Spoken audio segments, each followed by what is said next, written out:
Good morning. My name is David Ridgway and this is Kirklees Local TV's Weekly Wind-Up. Each week we bring you a digest of all the local news in Kirklees. We aim to be interesting, amusing, challenging and provocative. But we also want to hear from you. We want to know what you know. You can always contact Kirklees Local TV on info@kirkleeslocaltv.com and on Twitter @KirkleesLocalTV. And yes, we do have some feedback for you from last week. Since this show started, we have been steadily growing week by week and we are getting more viewers all the time. Secondly, I've had a message come from a viewer. We were talking last week about immigration and her message is this: I came to England when I was 4 and it cost me £60 to get my citizenship. I felt this was unfair and that anyone who came here under the age of 16 and was schooled here should have got their citizenship free, especially as I arrived here on a British Commonwealth passport. And I have to say that I've got a certain amount of sympathy with that view. Last week I told you that we would be concentrating the first part of this week's show on energy prices. But before that I must introduce my guests to you.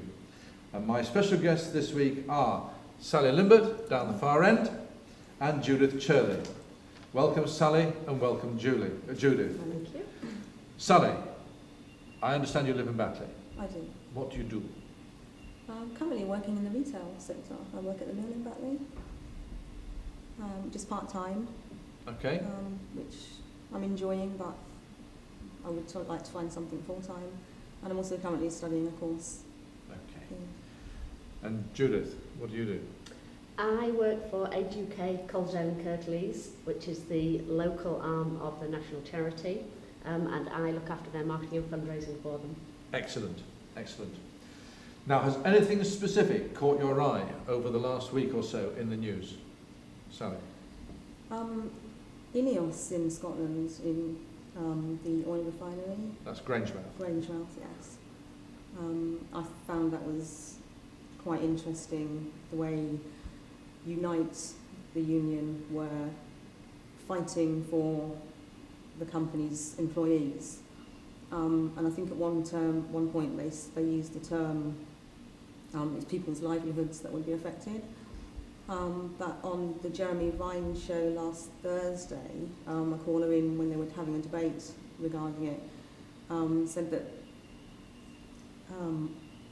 they were on 55. The average wage was £55,000 a year, and that's quite a lot. It is, and these people, he'd seen the cars that they were driving around in the homes, and basically they were, I think he used the term scrapping around for, it was the pension and a pay increase. But do you think they have a special case compared to the rest of us who are suffering?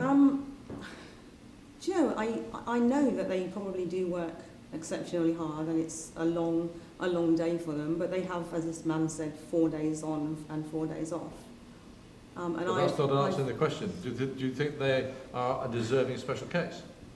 No, not particularly. Okay. I've heard of managers taking pay cuts in retail and other sectors. We have had discussions in previous shows with regard to the firemen and teachers who both been on strike recently as to whether they are a special case. But thank you for that. Mm-hmm. Judith? Anything that's caught my eye? Yeah, or anything you've been involved with? I have been, and it's been in the papers about the care issues for older people. So Age UK are running a national campaign called Care in Crisis. Bills or budgets are being slashed to local councils and they are having to find those cuts in the care that they're providing to older people. Very difficult. Very difficult. Very difficult. Are we going to put too much pressure on the voluntary sector? The voluntary sector is stepping up, I have to say, but again, they have to find different ways of working. Are they going to cover the gaps? They're going to have to, well, no, people are going to slip through the gaps, is the long and short of it. Well, thank you very much, both of you, for those comments. I said in the introduction that we'll be discussing energy prices this week and the changes that will affect people here in Kirklees. Do either of you know that Kirklees Council has a collective fuel plan? Oh, I hadn't heard of it. No, I didn't know much about it either, I have to say, but there we are. Judith? I did know about it. It's been promoted kind of in voluntary and public sector circles, I would say. Yeah. And as far as I understand it, it's about bulk purchasing. So now, just to show you how the rules of this sort of programme work, talking to you before we came on, you're not allowed to comment about that, but I am. Okay. You told me, Judith, that you've actually applied for this? I did, yeah. How did you find it? It was an incredibly easy thing to do. Filled in a form online, and then I was sent an email with a quote for my energy bills. When you say you filled in a form online, does that mean you have to be online in order to be able to get involved with it? I don't think so. No, I don't think so. But because I am and I do a lot of work on that, then that's just the easiest for me. And how did you find the differential between the collective fuel plan and what you had? There wasn't much difference for me, so I decided I'll just stick with what I've got. So, but I am the type of person who will make sure that I'm on a reasonable tariff. So I check my supplier and bills on a regular basis. Read your meter every morning. And not quite every morning. Okay. What do you think about Ed Miliband's pledge in his keynote speech at the Labour Party conference that Labour would freeze energy prices for 2 years? Again, we were talking about it. We decided it was a brave thing for him to do, and perhaps a little rash. You get the feeling he might not have quite thought through the backlash that he was going to get from it. I think he's trying to position himself as a leader who's going to stand up for the people, rather than stand up for the big energy companies. So it's a mixed bag, I think. Really, you know, there's pros and cons for it, isn't there? Indeed. Sally, do you think he can keep the pledge? I think it's very difficult for him to keep the pledge. I think the price rises, some of the energy companies have mentioned his pledge in the reasonings behind the price increases. I think that's a battle in itself for him. So you feel that the big 6 energy companies have put their prices up because of his comments? I certainly feel that from what was mentioned in a couple of papers, that the reaction is strongly for that, yes. Okay. I think the energy companies would have put the prices up regardless.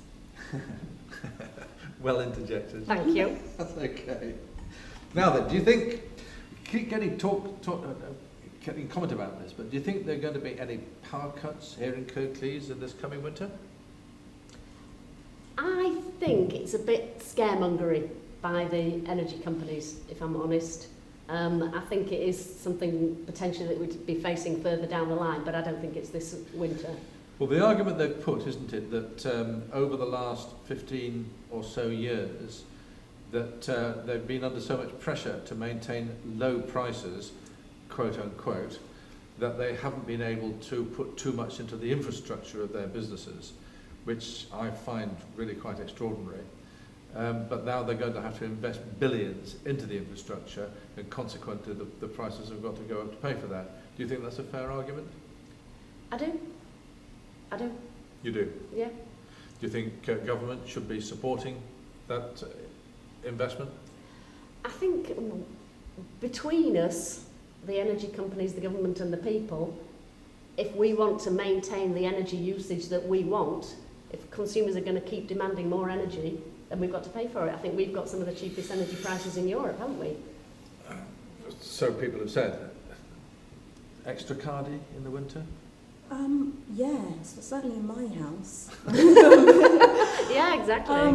I don't know about this energy, the power cuts, because even before that, the statements that prices were going to increase, we were constantly getting energy power cuts in our house. Oh, were you? Yeah. Oh, gosh. For a good hour and a half. Usually around, I'd say between 7:30 and 9 o'clock. And what was the cause of that? infrastructure? We just don't know, and it just always seems to be at that certain time. Could be every week, could be every fortnight, but it was a regular thing. Oh goodness. I have to say that it's been quite common for electricity to go off in my area, where I live, especially when it rains really hard. Thunderstorms have a particular effect. Okay, what's your opinion about alternative forms of energy production? Wind turbines, for example. Now, you're not allowed to say what I said to you outside. There's a lot of people that are for and against, and I suppose there's a lot of arguments for and against. Aesthetically, you know, are they nice to look at? Some say yes, some don't care. Some say no, they don't want them. They don't want them on their doorstep. Would I want them on my doorstep? No, probably not. I quite like them. I agree. I think solar. You see, my house has solar paneling, and so I'm very lucky in that I do get reduced electricity because of that, and I think that's very much a way forward. And I know that you can. A lot of people have opted to put those into their homes of their own accord as well. But what do you do with that, with a house with a roof which is running north-south, so that you can only get solar panels effective in the morning or the afternoon? I live in a house like that, and okay. I mean, you know, I'm thankful for small mercies. You'll get a small reduction in your energy bill, but you know, something is better than. Somebody has got to invent a house tile that is made out of solar panels, rather than putting the solar panels on top of the tiles. Yes, that would be brilliant. Okay, thank you very much indeed for your comments. That's been very interesting.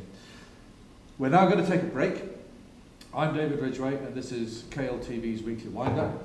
KLTV can be contacted on info@kirkleeslocaltv.com and on Twitter @KirkleesLocalTV.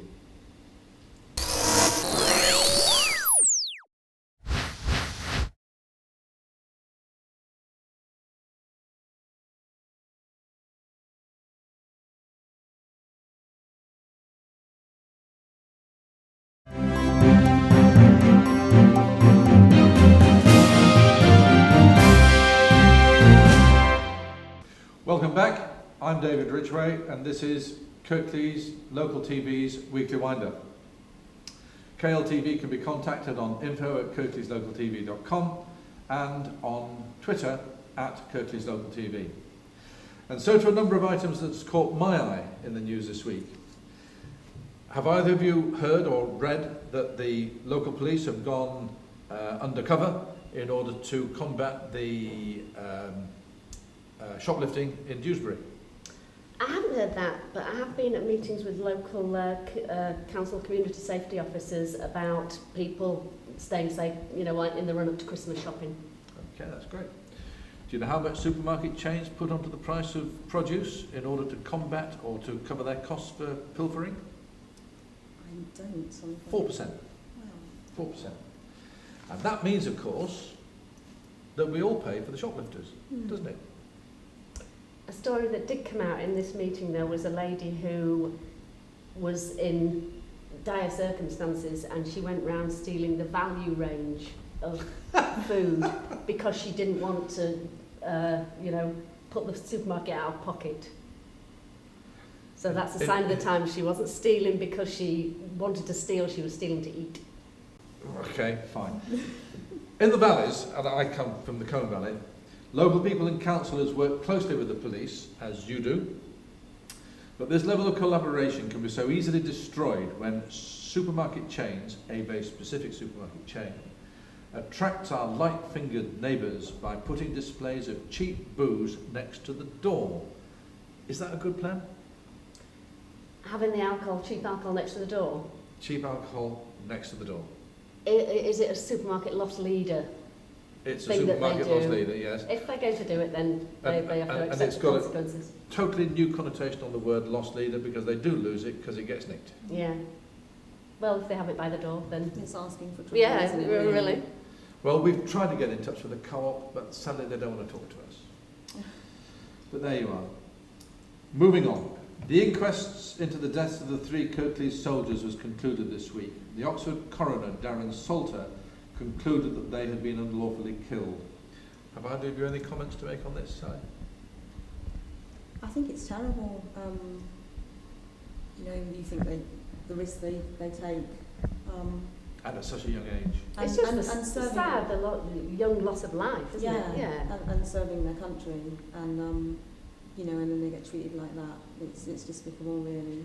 But it isn't the only case, and I'm sure it won't be the last, which is a sad reflection on. Well, indeed, it wasn't, because following on in that same year, we had the sudden death of Tom Rowe from Meltham, who sadly also lost his life in Afghanistan, which you may or may not be aware of. Yeah. Well, the reason I brought this story into the show this week is that Remembrance Day is fast approaching, and I'm happy to remind you that there will be Remembrance Day services all over the borough, which you may want to attend or not, and also that there is a big concert taking place in the Huddersfield Town Hall on the Sunday evening, November the 10th, and all proceeds from that concert will be going to the Royal British Legion Poppy Appeal. Tickets are now available. And the star is Joe McElderry. Who's Joe McElderry? From X Factor or yeah. Got Talent or something? Don't wrinkle your nose like that. This is He was good lovely, stuff. little Joe. Yeah, well, so you'll be coming to the concert then. There you go, I will. He's coming to Huddersfield just for you. Oh, thanks, Joe. Okay. You'll have to get over on a bus. Yes, or train. Or a train, indeed, absolutely so. Well, on a lighter note, what's happening this week? Halloween? No, it's half term. Half term. Half term and Halloween, same week. Disturbing. Kid bonus. Okay. Do either of you have any plans for half term? My kids are old enough to look after themselves, so they're busy sorting out their fancy dress costumes. Because they have parties. Big enough to old enough to look after themselves, but still having to dress up. Okay. This will be the first year that I won't have my children, well, my younger two, with me for Halloween, so I'll be relaxing. But I believe they're going out trick-or-treating. Would you not be going out trick-or-treating on your own? No. No, certainly not. But it is a relief, isn't it? But to have the easier traffic flow during half term. It is definitely. You really notice fewer cars on the road. Really notice fewer cars on the road. What thoughts do you have about parents who park their cars on the zigzags outside schools? Fortunately, my days are done with that. It's just no, they aren't, because lazy. Your days are not done with that, because you are now affected by it. Possibly. It's lazy. You park 2 minutes further down the road and you walk your kids to school. Why can't the kids walk to school from home? My kids used to, yeah. I did. Definitely. Yeah. I think there is a lot of laziness in that respect, and I mean I've lived in a few areas over the country, and it seems to be all around that people think, let's jump in the car and take our children to school. I mean, I've lived 20 minutes away from the school, and we used to love walking to school and noticing the dew on the spider webs in the morning, and So and it keeps you fit. Do you think the zigzags work? Evidently not. No. Well, you're telling me so. Right, moving on. What on earth is happening to our museums? I've read that visitor numbers at the museums across Kirklees have suffered a disastrous fall in the last 12 months. Oakwell Hall, the Red House, Dewsbury Museum, Crowness Park, Tolson Museum, visitors numbers are all down. What do you think we should do about this? I have to say, I don't go as often, but when my kids were younger, I definitely took them to them all. And a lot of the museums used to do events and things for kids at half term, particularly. Yep. I used to trawl around them all, and I love the Tolson Museum at Ravensdale Park. Absolutely. Fabulous. Do you think the council should use some of its reduced funding to prop up these buildings? Sally?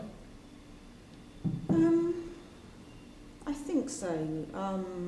I mean, the Royal Armouries, I'm a great fan of there, and I've taken my children to there, and also the Leeds Museum, and they seem to manage, they don't charge, it's all voluntary contributions. And they seem to be ticking over nicely, even when they put on exhibitions and things. Yeah.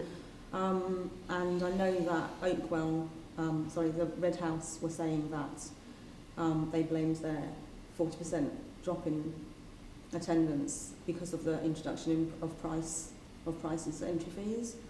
And so, yeah, it would be probably helpful. Do you think perhaps we should hand these museums over to the public for them to run? It would be a difficult one, getting the right people to do it. Well, the Tolson Museum and Ravensnell Park do sort of work together with the organisation Friends of Ravensnell Park, and the Bagshaw Museum in Batley, which you'll know, Yes. has just announced that they are looking to replicate that idea over Right. there. Friends of. I think mean, they are little gems actually, and if people don't realise what's in them, and you go in, you think, wow, don't you? Both of those, you think, gosh, I didn't know this was here.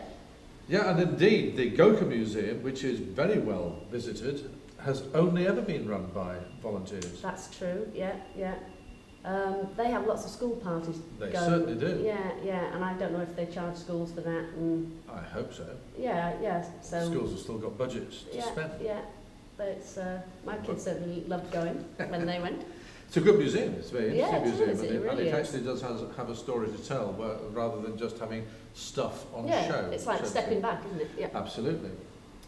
Okay, what would you use the buildings for if they weren't museums? Well, Oakwell have already started using theirs for functions, haven't they? You can get married there, I think. Do you think we should do that at Tolson? Why not? Be an interesting place to get married. Yeah. Do you know what Tolson is? I don't. The Tolson Museum was built in memory of the sons of Mr. and Mrs. Tolson, all of whom died in the First World War. Oh. Yeah, I did not know that. Right, we're going to take another break. I'm David Ridgway. This is Kirklees Local TV's weekly wind-up. You can contact Kirklees Local TV on info@kirkleeslocaltv.com and on Twitter @KirkleesLocalTV.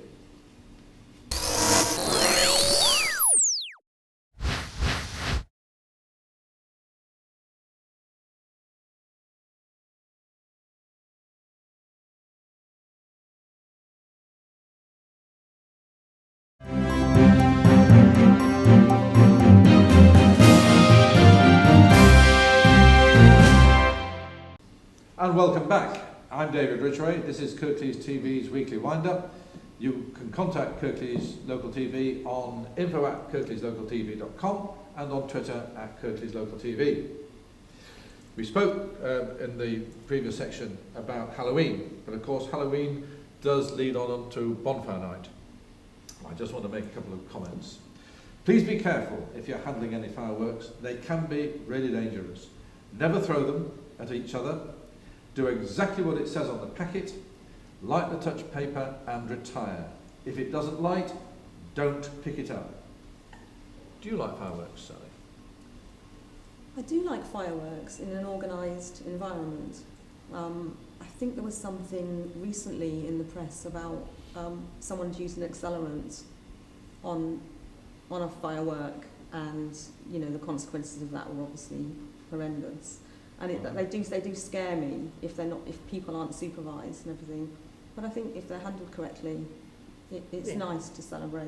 Okay. And yeah. Do you think their sale should be restricted to only organised events? It's hard. It's going to be hard to police that, I think. What about the announcement of food that's wasted by Tesco's and other supermarkets? Were you surprised that bagged salads were the most wasted at 67%? I'm surprised at the statistic. I'm not surprised that it was salads that were the most wasted. 67% is an It's enormous amount. huge. Can you think of all the time taken to actually grow the lettuces to put in those bags? Apples, 40%. Yeah. 40% of apples. Yeah. And I didn't actually catch in the report that I read where the waste was, whether it was in the supermarkets themselves or at home. Yeah, I think it was When I both, wasn't it? did you see that on average each household wastes £700 every year? It's phenomenal, isn't it? I mean, it's frightening, It absolutely is. frightening. particularly when it can be used for other people. Right, this is the third half, and it's a very short half, so I've got, it says here, 4 quick items. Firstly, these are the 4 items. Have you seen the demolition on Lord Street? Yes, yes. Well, you won't, because you're from Batley, and I don't think they're demolishing Lord Street in Batley. But this is really fascinating to me, because one of the buildings they are pulling down is the old Northumberland Street Primitive Methodist Sunday School. But then what's in a name? It was built in 1889. And what have they unearthed? A time capsule. Correct. And what was inside it? I can't remember, you're going to have to remind me. I tell you, there was a note telling us that the original cost of the construction was £3,000. What I want to make a very quick comment is that if the time capsule that's been unearthed is of so little importance that it only rated 2 lines in the local paper that I read it in, why do we bury these things? Did you see the photo of the great Bill Shankly, who was the manager of Huddersfield Town Football Club in 1959? It rather passed us by, didn't it, It Bill did. Shankly? We're sorry. Well, We're this sorry. is a comment to the audience here. It was there to remind me to make comment that Huddersfield Town had a great win at the weekend over Leeds United, 3-2. Yay. Hooray. Oh, fine, good. Thirdly, the Great Storm. Did it affect you? No. No. Do you think the forecasters made a bit too much of it? No, I don't think they did. People died. People lost their lives in the People die and lose their south lives of every day. England, but not through a storm. No, So- probably not. Do you think it would have received as much publicity if the storm had been centred across Lancashire and Yorkshire? Probably not. No, interesting, isn't it? I think it was spoken of that it was, specified that it was in the south. It was. And I know that we are going to be experiencing some more severe weather across the So I country understand. in general this week. Right. You didn't hear that from So Mr. hold Fish, on to your did you? hats. I can't remember actually which one it was, It was but Michael Fish. Oh, the one, yes, okay. Right, so please send us your comments and tips and let us know what you know. We can be contacted on info@kirkleeslocaltv.com and on Twitter @KirkleesLocalTV. And lastly, I was really interested to read about the possibility of converting our redundant council properties into apartments. Is this a good idea? Life back to the town centres? I do think it's a good idea. I think there's a lot of wasted buildings out there that could be regenerated. Right, yeah, And we're used always for hearing better about purpose. lots of people on council waiting lists for accommodation, so why not? Absolutely. Why not? Sounds good to me. Yeah. Forgot to mention, or you forgot to mention to me, that you got something to talk to us about with regard to energy leaflets. Yeah, It's your moment. Pum. It is obviously a big issue for older people with the energy prices going up and pensions are still obviously low. So I just wanted to make people aware of the brochures that we have that they can pick up in our offices. This is winter wrapped up, lots of tips for keeping warm, and it also has a little room thermometer so you can make sure that your temperatures aren't dropping to dangerously low levels. Thank you very much indeed for that. Brilliant, Judith. Thank you. So thank you very much to my guests, Sally and Judith. I'm David Ridgway, and you've been watching Kirklees TV's weekly wind-up. KLTV can be contacted on Kirklees, on info@kirkleestv.com and on Twitter @KirkleesLocalTV. Thank you.